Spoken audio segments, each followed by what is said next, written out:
greeting my students every single day. That's a job that nobody takes away from me. I'm the one who needs to open the gate and be there greeting every single student every day. And I haven't learned all the 308 names, but I'm getting closer where I Good for greet you. every student by the name and they all know me. And then when I'm not there because I'm caught in traffic or something, they ask me, "Hey, director, you were not here today." And they, because they miss seeing there, and even the parents ask me, "Are you okay? And you were not at the gate today," and that is very lovely. Hello, everyone, and welcome to the Brighter Together podcast. My name is Janet Courtney, and my special guest today is Javier Bolivar. Javier is the superintendent at Adelante Charter School District in Santa Barbara, California. Javier, it is lovely to have you here today. Hi, how are you? It is a pleasure to be here. Thank you for having me. Thank you. Absolutely. I'm enjoying, I'm looking forward to our conversation. So tell us a little bit about Adelante Charter School and maybe some demographics and where your passions lie there.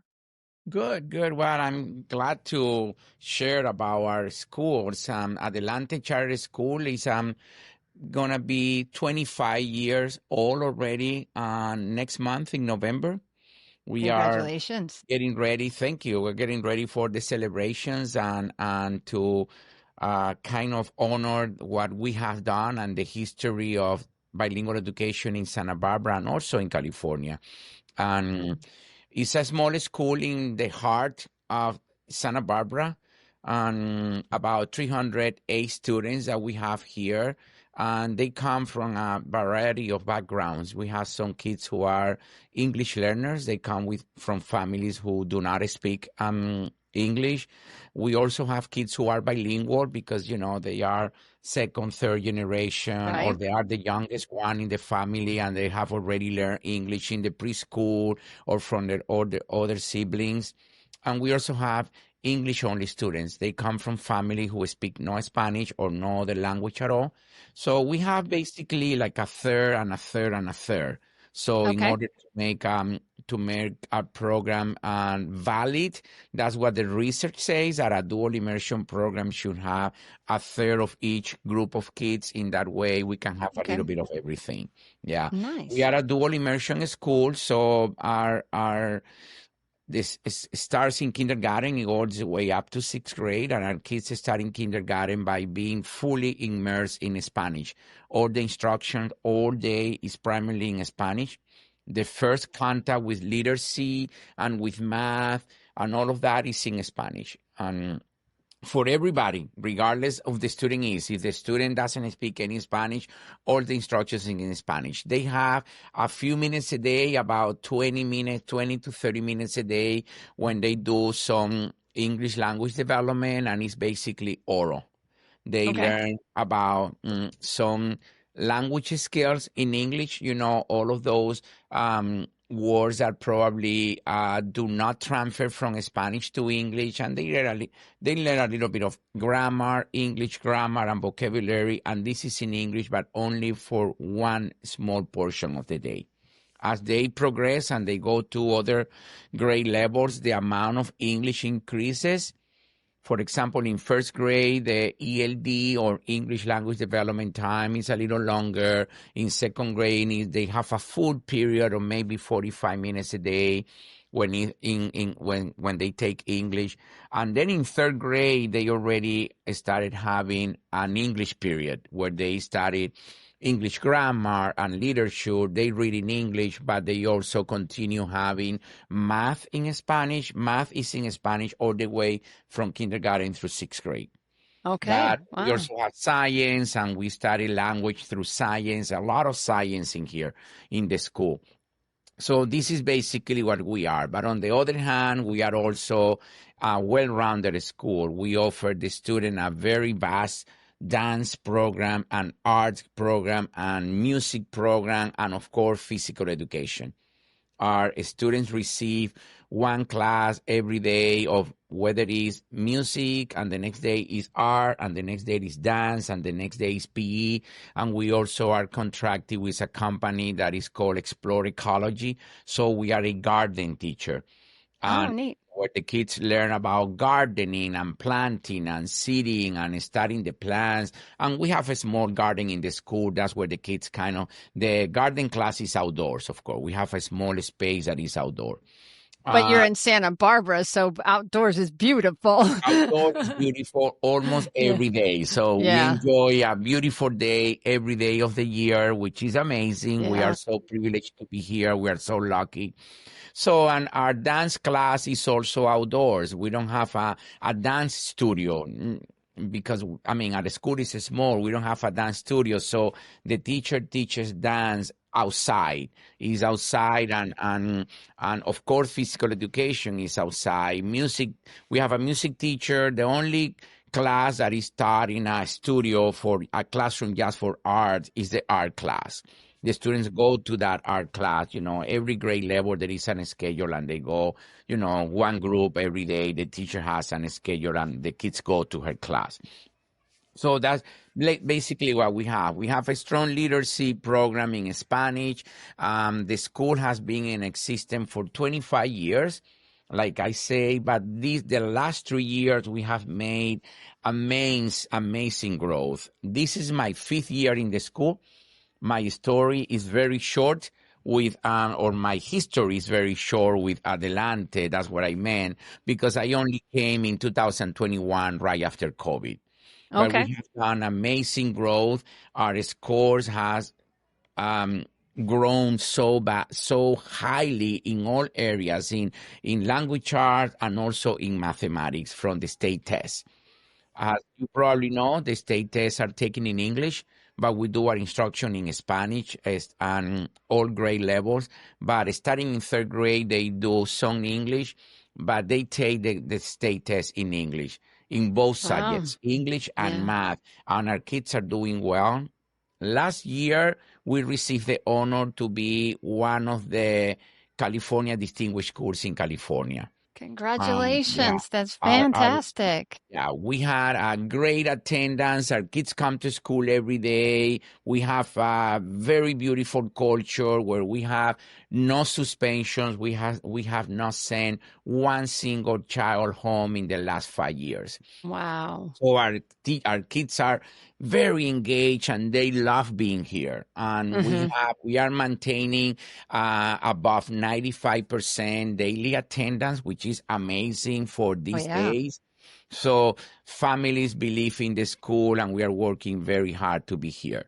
And our kids also enjoy a musical every year where they audition and they put a whole performance of an entire musical every year, and it's so big in this school because the kids have to audition to be part of the cast of the and we have done, last year was Lion King, the year before that was Aladdin, the year before that Fun. was The Wizard of Oz, and this year we are, and it was Willy Wonka last year, sorry, 2 years ago was Lion King, and this year we just announced that we are doing Beauty and the Beast. Oh, So the fun. students are excited, and that's a super big deal in our school. The rehearsals start in January, and the performance is in May. So So during they all, work hard. yeah, Yeah. they work really hard because these are elementary age kids studying in 3rd grade. They work really, really hard to put that musical together, that show, and it's a super high caliber show. Me being a musician myself, and I support the arts and I support what they do in music, singing, dancing, all of that. So this is one of the things, and we also have after school programs. With a little funding that we receive from the state, we also invested in the kids. We have a theater program in the afternoon. We have reading tutors. We have math tutors. So we have more garden also in the afternoon. We have a garden program, and it's called El Jardín, and in Spanish, the garden, where the kids learn about gardening, about, we are in Santa Barbara. We take advantage of that. You can be planting seeds and planting all year long. You Yeah. just don't need to wait for the spring to come. I'm used to that. I understand that. I went to school in Ohio and I work in Oh, Wisconsin. I you, understand yeah. how beautiful it is to be able to produce every single month of the year. Yeah, So all year round. Yeah, this is kind it of is. where my school is. Yeah, yeah, yeah. Yeah. So you said you worked in Ohio and Wisconsin. Were you in a similar kind of school, or was that different? In Ohio, I went to graduate school. Okay. I was a student in Ohio. I went to Bowling Green State, Oh, which is in yep. northern Mm-hmm. Ohio. Mm-hmm. But in Wisconsin, I was a school principal for 4 years in a Nice. dual immersion school. Yes. Yeah, it gets cold up there. It It gets definitely very gets cold. cold. I was in Madison. I was in a Yeah. dual language program over there in Madison. Neat. But of course, I decided to come back because I wasn't very fond of the cold weather. Yeah. It was Yeah. very hard to be there. I was there for 4 years, but I wasn't. I don't think I actually never enjoyed it. Yeah. Oh, yeah. I lived in Michigan for 19 years and have lots of my heart is still up there to a certain extent. My son is there and lots of people that I love very much are still up in Michigan. But 4 years ago we moved down to Corpus Christi and we moved down to do the snowbird thing and we never left. I tell people Yeah, we're failed snowbirds, but there you go. exactly. But it's beautiful and I'm not a fan of the cold, but it just is other people live in there and there are people that love winter and good for them, but I'm I definitely a warm respect that. weather person. I Yeah. really respect it, but I learned to. I really learned that I didn't enjoy it. Yeah. I Yeah. didn't It's not for enjoy. everybody, right? Yeah. No, I And didn't. the hot weather isn't for everybody either. I mean, it gets Yeah, really humid and hot here as well. yeah, So and Santa it's Barbara, very. though, you get pretty even all year long. So that's one of All the year beautiful long. things. Yeah. Nothing like the California coast, where it's kind of Yeah. even all year long. So that's hard Yeah. to compete with. Yeah, Yeah. for sure. For sure. Mhm. The only problem is it's expensive to live there too, isn't it? Super Yeah. expensive. Yes. Yeah. You pay Yeah. for the weather. Yeah, you do. You do. Yeah. It's location, right? Location, Hmm. location, location Yes. always. Yeah. So how do you, so the kids are in Spanish. I'm curious. I want to dig a little bit if you don't mind. Hmm. Just because I love the idea. I love before we started and I was reading the notes of the person that interviewed to get you on the podcast. And she said, every single person in your school is bilingual. So how do you manage, like, is it just a natural thing because I know Southern California, there's a lot of people that speak Spanish. Is that part of what makes it easier? Or how do you find everybody that's qualified to do exactly what you guys are doing? I'm curious. It's not easy. It's not an Okay. easy task to find highly qualified people. It's just being part of the culture of the school, but it's not easy because Yeah. no, a lot of people get the bilingual credential. And in our school, everybody is bilingual, from the school office personnel to the custodial personnel, the instructional assistants, teacher, all the way up to the principal, to me, bilingual. But it's not easy. We need to really be very aggressive when it comes to hiring and make sure that we are competing, because we are a small school. In some other school district, the salaries are a little bit higher, and of course in Santa Barbara that's very important. But Right. it's been part of the culture of the school, and people wants to work over here. Ah, Even gotcha. though we don't pay as much as Santa Barbara Unified School District pay, but people wants to be here. The culture, the having a school where the kids don't fight, when the kids don't get Yeah. suspended, Yeah. where the parents are engaged and the parents love the school, that is also very attractive to people. And I also teach. Recently, I've been teaching at University of California in Santa Barbara, and in the education department. So I have the opportunity to get to know those candidates that are Ah, graduating. And nice. if we Yeah. need a teacher, I'm the one right there speaking with them. Hey, make sure you apply for that school. And so it's not easy, but yeah, we are able to manage it, to find. We don't deny that. Of course, if you are a teacher, you need to have a bilingual credential. That's no Yeah. question. If you, in Well, and order that's to your be in the school. classroom, Yeah. yeah, Mm-hmm. you need to Yeah. be bilingual. You need to have a bilingual credential. But when it comes to the rest of the personnel, the school is such a big thing in the area that people wants to work over here. So finding other bilingual people to apply when they see that there is a job opening is not very hard. That's So nice. and Yeah. and we've been lucky that everybody, and the only person that we only have one teacher who is not bilingual, which is the art teacher, but everybody else in the school is completely Wow. bilingual. So that's Wow. amazing. And Yeah, and that's I'm also sure. that's also the intention of the program, because we are modeling the language, Right. and we want to show our kids that we Latinos, bilingual people, we are here in these positions, and the kids can say, "Oh my God, my teacher, my principal, everybody is bilingual," and that makes the kids very. Spanish has a very high status over here.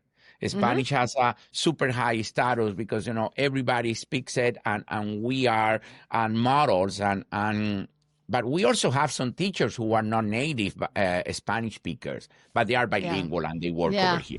There's a big difference between being supported by somebody who's walked in your shoes and someone who hasn't. At Lighthouse Therapy, our leadership team is made up of experienced clinicians who've actually worked in schools.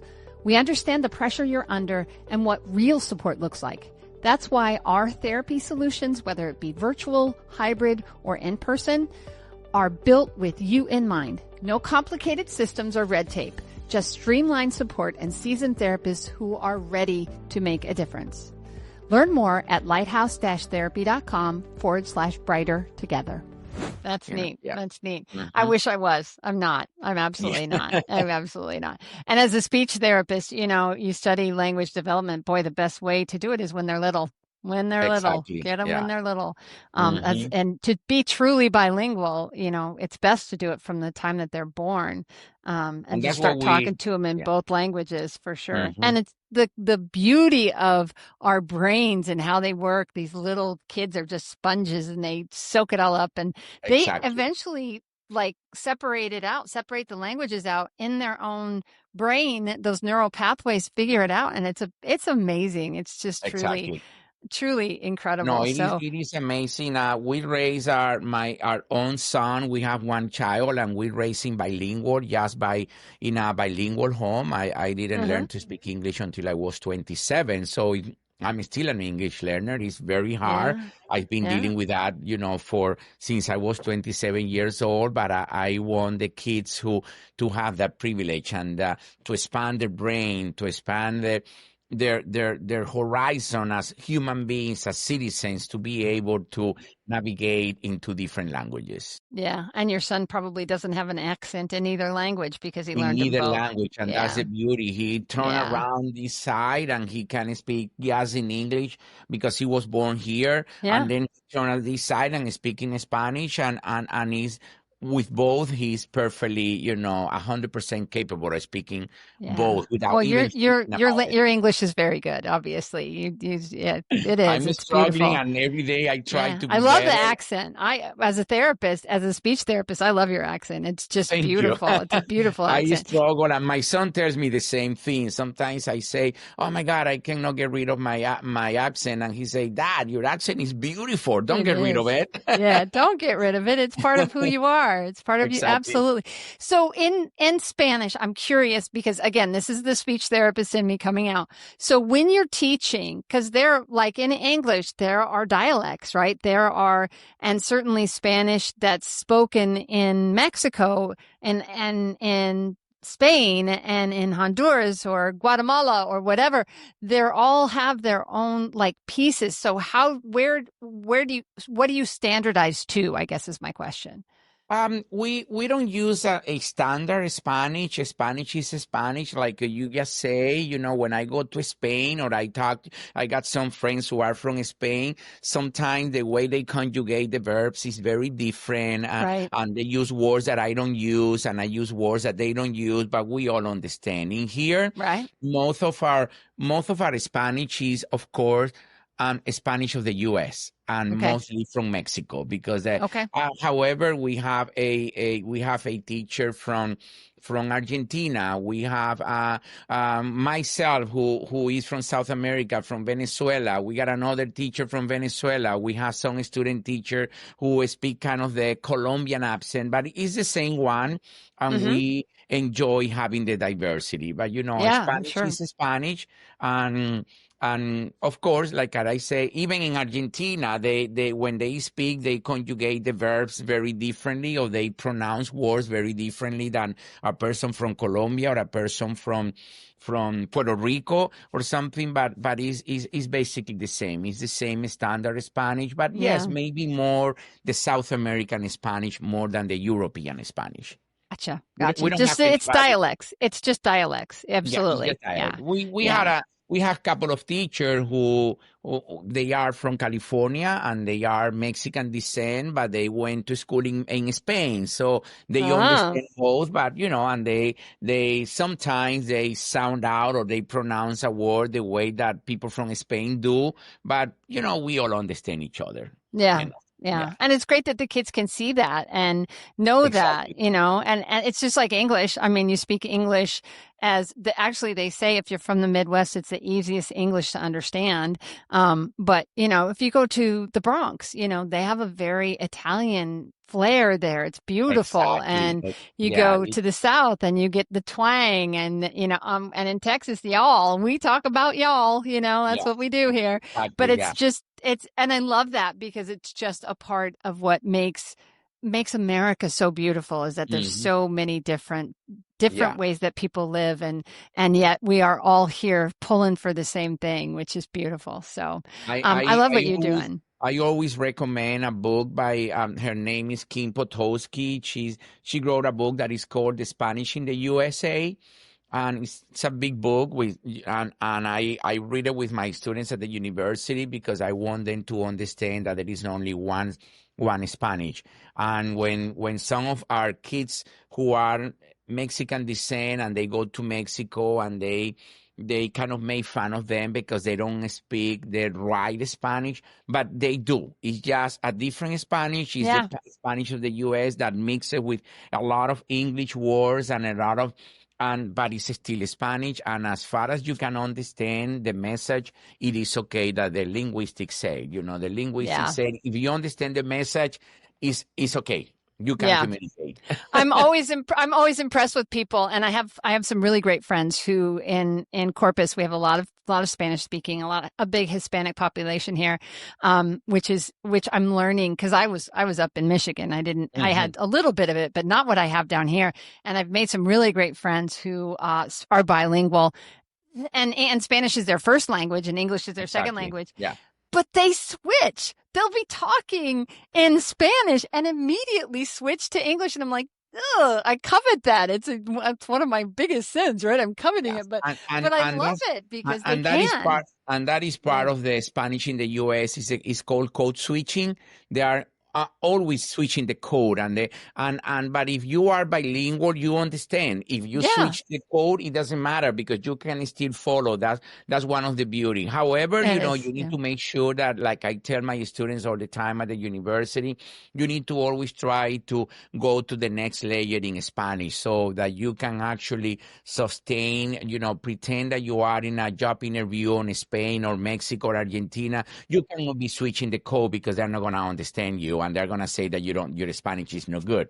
So we need to have both. In the US, I switch the code all the time Mm-hmm. because in my school, for example, in California, you can go to any store, any supermarket, and the people who work there are bilingual and they understand if you switch the code. But if you are only speaking to a person who doesn't speak English or Spanish, and if you switch the code, they're gonna look at you weird because it's, what are you Mm-hmm. saying? And Yeah. that is part of the Spanish in the U.S. switching the code all the time, Yeah. Yeah. and And it's I not know about I know the reason that they do it is because they're, it's a couple, it's a husband and wife, and they're speaking to each other in Spanish about something, and then they'll switch, and I'll be like, "What did?" That's just it just fascinates. yeah, I'm a language person, so it just yeah. fascinates, and they're It's not doing it fascinating. to be rude either. And then it's a very casual conversation. We're not.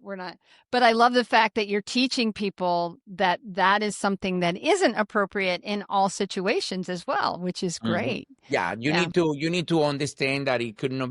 I don't want to say appropriate or misappropriate, but it is kind of different. If Mm-hmm. you go to, Mm-hmm. if you travel to Spain, if you are switching the code, then they might not understand. They might not follow you. And it's better to make sure that, if you are bilingual, if you consider yourself a bilingual person, it's not just within your small community that everybody switches the code. You need to go a little bit broader than that. Yeah, for sure. For sure. So Javier, great conversation. I loved it. Thank you. I just, it's been a pleasure to speak with you. Where do people go to learn more about your school and your program and maybe even a little bit more about you? Well, and we have a website, and like I say, we are celebrating the 25th anniversary of the school. We have Adelante Charter School.org, and they can see what we do, and if they are in the community in California, or if they are educators and come by for a vacation or something, they are welcome to come anytime and visit us and see that what I'm speaking is actually the entire truth. We are a very small school, and we don't have the fanciest or the most beautiful building in the world, but we have one of the most beautiful schools that in my 27 years in education, one of the most beautiful schools that I've seen. And the parents, and I'm out there greeting my students every single day. That's a job that nobody takes away from me. I'm the one who needs to open the gate and be there greeting every single student every day. And I haven't learned all the 308 names, but I'm getting closer where I good for greet you. every student by the name, and they all know me. And then when I'm not there because I'm caught in traffic or something, they ask me, "Hey, director, you were not here today," and they, because they miss seeing there, and even the parents ask me, "Are you okay? And you were not at the gate today," and that is very lovely. We are a small school, and again, in the website, you can see what we do, who we are, and our scores last year in the spring of 24 were amazing. That gave us the recognition of being one of the top 5% schools in California. There are about 6,000 schools elementary schools in California, and they choose 300 for this recognition, and we were one of them. And this year, our scores that are being released today at 10 a.m., they were released today at 10 a.m. Pacific time. Our scores from spring of 2025 were even better than last year. Nice. Yeah, we have amazing growth in the last, and we are now one of the top schools in the city of Santa Barbara and one of the top schools in the county as well in the state. Beautiful. And for those of you that are listening, today is October 9th, 2025, but this will likely be, the recording will drop probably at the beginning of December. So I just always like to tell people, if we, especially if we refer to a specific date I want. And I also want to spell, it's Adelante. Adelante, so that if anybody's listening and they want to look it up, I don't want you to struggle to find it. So I always try very hard to make sure that our listeners have the information that they need to find our guests, because there's so many beautiful stories out there, and I love what you guys are doing, and it's just when they just see exciting. when they see the podcast in December, yes, they already can go to the California dashboard, and they can see our scores, and they can see how we are ranking in the schools in California, but we are way beyond that too. We want to make sure that people see our scores and who we are, but our school is just an amazing place to be, and Spanish is very elevated. The arts are elevated, and it's not just about reading and writing. We want our kids to have the whole experience. Absolutely. Absolutely. I think that is just beautiful. And congratulations to you guys. And you're right, your school is not a score. I know don't even get me started, because it drives me crazy. That's how we judge our schools, by one score. I'm glad your scores are there, but it makes me crazy that that's the system that we have in place. I need to clarify that. Yeah, absolutely. Yeah, beyond that score. We need to demonstrate growth. We need to show the public that we are doing our job, but at the same time, everything that we do behind the curtains is way more than that. Yeah. For sure. That's so true. So true. I love that point because it is. Schools are so much more than their scores. And that's why Brighter Together is here to so that people like you can tell the story of the amazing things that you're doing with the kids that you're serving and your passion. I love being able to share people's passion with the world because that's what we do. We are brighter together, aren't we, Yeah. Javier? We Yeah. Thank absolutely you. are. Thank you. So thank Yes. you so much for being on the show. It has been such a pleasure. And I'm excited for you to have another beautiful 25 years. So keep it up. Thank you. Thank you so much. I Hmm. appreciate it. It was very nice to meet you. Nice to meet you too.